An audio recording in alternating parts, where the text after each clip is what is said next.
Pakita mo kung sino ka. Ang lakas malaki. Ano nga bang pangalan nyo? Hillary. Well pa. Sherry. Pag umaga, Julius. Pag gabi, Julie.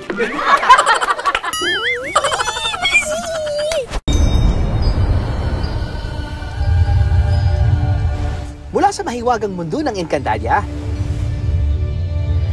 may isang mukha na kasagutan ng hatid sa mga katanungan ng mga sangre, ang batis ng katotohanan. Ako ang mukha ng batis ng katotohanan, at ako ay buong tapang na naninindigan sa aking mga sinabi.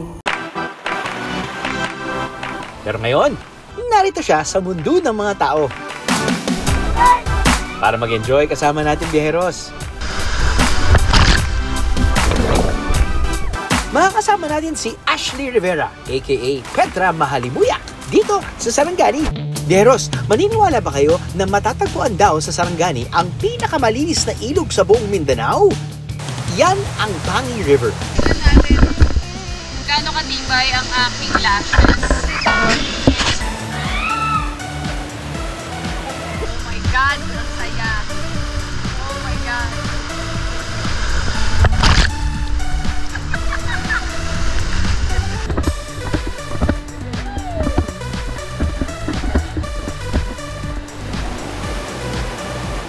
Diyan kami yung siyempre, lashes on tape rin Mahigit 2 kilometro ang tatahakin dito sa whitewater tubing. First time ko. And I'm sure this won't be the last. Ang saya ko! Sobrang nag-enjoy ako as in. Sa gitna ng kagubatan ng Sarangani, balita ko'y bawal daw ang maingay. Matatagpuan kasi rito ang isang mahiwagang talon na may tagabantay daw na sirena. Little Mermaid ba yan? Ito ang Malangin Falls.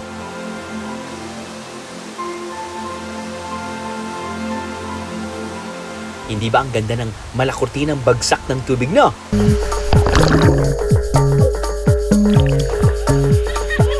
I-rate ko yung lugar na puntahan is 10 out of 10 talaga kasi ang ganda, ang falls ay hindi siya kagaya ng iba na diretso lang pagbagsak ng tubig. Meron siyang mga bato na dadaanan muna. Oh, worth it talaga. First balita ko, very competitive ka. Grabe yung very, ano lang. Hindi Sakto masyado, sakto lang. Huwag kang gaya-gaya dyan, ha? Yun na yun? Alam mo, sa totoo lang, papuntang ano lang to eh. Parang pa-Bicol Express lang yung atake ko dito eh. Alam mo nung mag-isa ako, yung wala pa akong asawa, hindi naman talaga ako marunong magluto pero there was a need to cook. I left the family and I started living on my own very young. Siyempre, nagsimula kasi dilata, tapos nun, mali-mali yung ginagawa mo. But at the end of the day, it's trial and error.